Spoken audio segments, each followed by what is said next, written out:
très chers frères et sœurs, mes amis, je suis heureux d'être avec vous de nouveau ce soir, comme d'année en année, à quelques instants du début du réveillon, pour vous présenter mes meilleurs vœux de Noël, de cette fête de la Nativité, et puis aussi mes meilleurs vœux pour l'année qui va s'ouvrir devant nous dans quelques jours.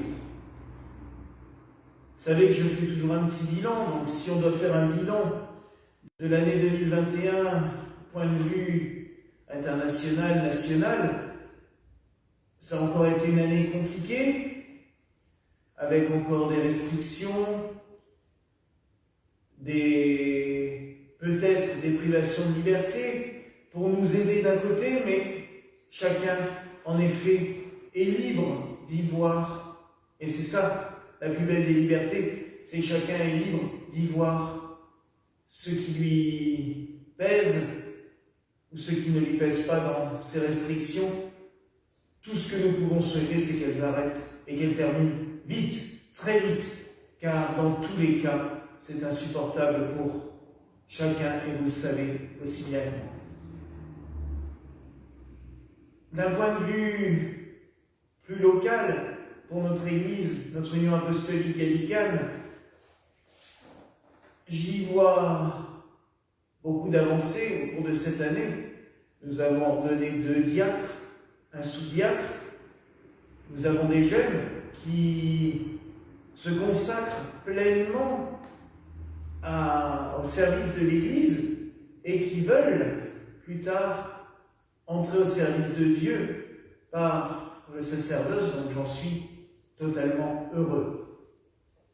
Point de vue du Centre Miséricorde, Saint-Joseph, ce sanctuaire qui, depuis maintenant 5 ans, voit de plus en plus de gens venir prier ici en ce lieu et se tourner vers notre saint patron, je ne peux qu'être heureux.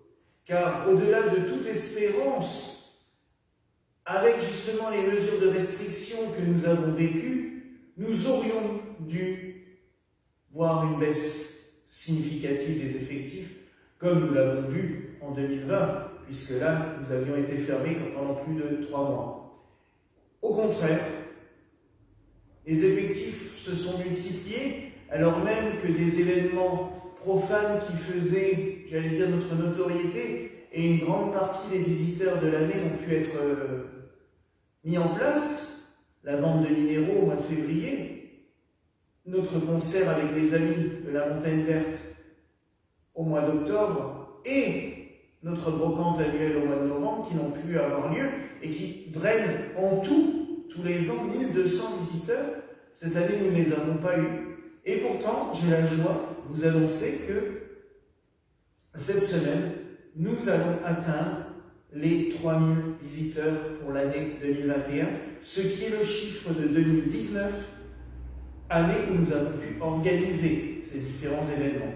Donc vous voyez à quel point il y a eu un boom au cours de cette année, et on le ressent surtout lors des messes dominicales, où il y a de plus en plus de monde, mais aussi en semaine, où quand l'église est ouverte, il y a des visiteurs ponctuels, presque tous les jours. Spirituellement, on a pu voir aussi, au cours de cette crise, parce que ne négligeons pas que les 2 dernières années sont totalement imprégnées par la crise que nous vivons, qui a pu drainer les crises économiques, des crises professionnelles, mais qui a aussi eu des effets positifs.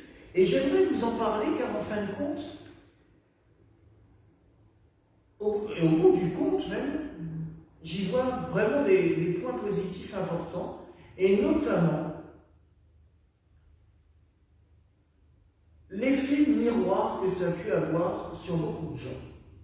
Le fait de se retrouver face à nous-mêmes dans des circonstances compliquées, dures, souvent.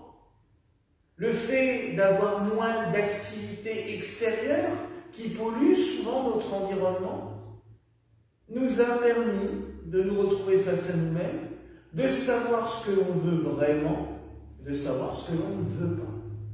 Ça, c'est déjà un point positif.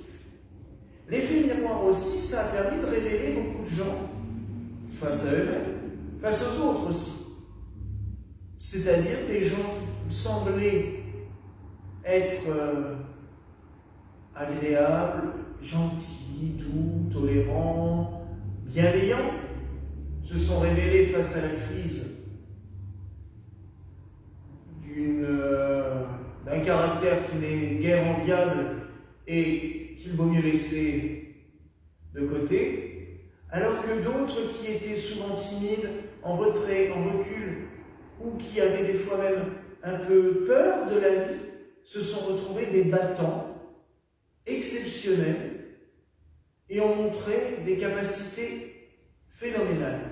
Et ça, je pense que c'est aussi quelque chose, un des points positifs de cette crise, et c'est aussi peut-être une des preuves de ce changement de monde que nous attendons toutes et tous, et qui vient de cette manière-là, c'est-à-dire que chacun se révèle tel qu'il est au plus profond de lui-même, et pas selon une image qu'il veut bien donner aux uns ou aux autres.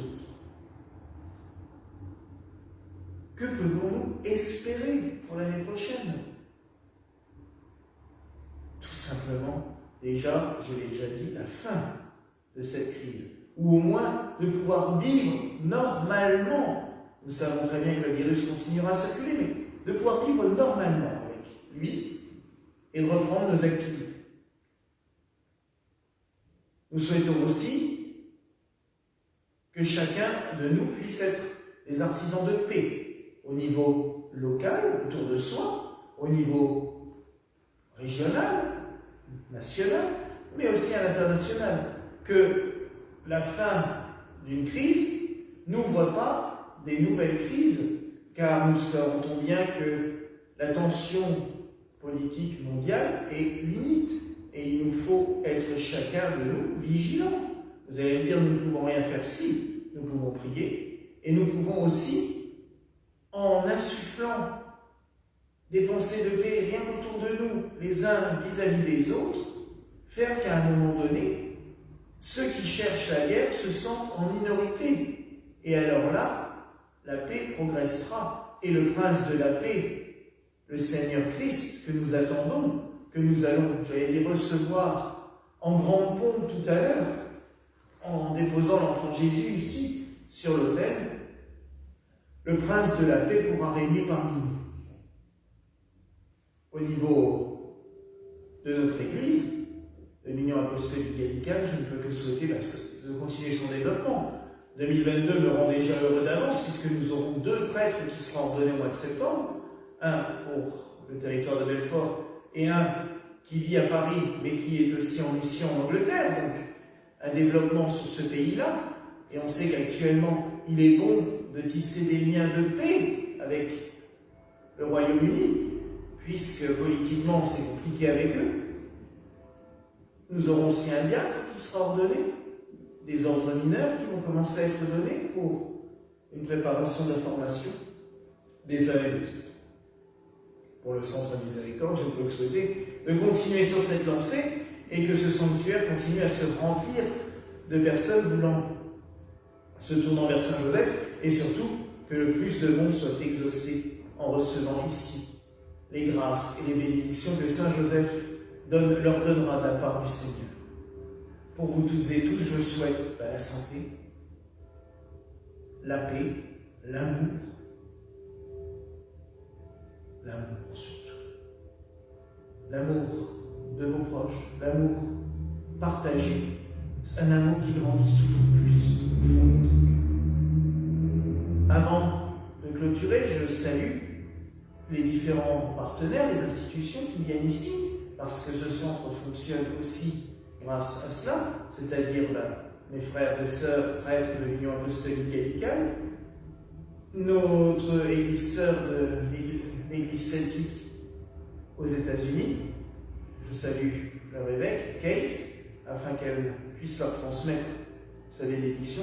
Je salue et je souhaite des meilleurs vœux possibles à mon frère dans le sacerdoce, et qui est aussi mon frère dans la direction de cette église, le révérend Père Glenn, qui est avec nous, qui célébrera avec moi tout à l'heure. Je souhaite aussi tous ces meilleurs vœux à nos frères chevaliers du Grand Prieuré des Chevaliers de Clairvaux qui se réunissent en ce sanctuaire et qui participent aussi à son animation régulièrement. Donc, toutes mes salutations pour eux.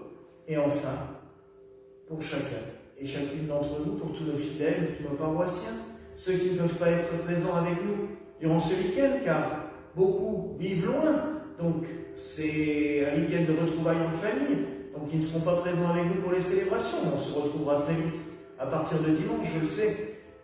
Je sais déjà que certains seront là dimanche. Donc, voilà, je vous salue. Je vous souhaite un bon réveillon, un très beau Noël. Et surtout, aussi une belle année pour l'année prochaine. Et enfin, vous toutes et tous, que le Seigneur nous donne sa grâce, sa paix, son amour, et que nous avancions toutes et tous ensemble vers cette lumière qui nous est promise par le Seigneur. Et avant de vous quitter, je vais vous donner la bénédiction apostolique.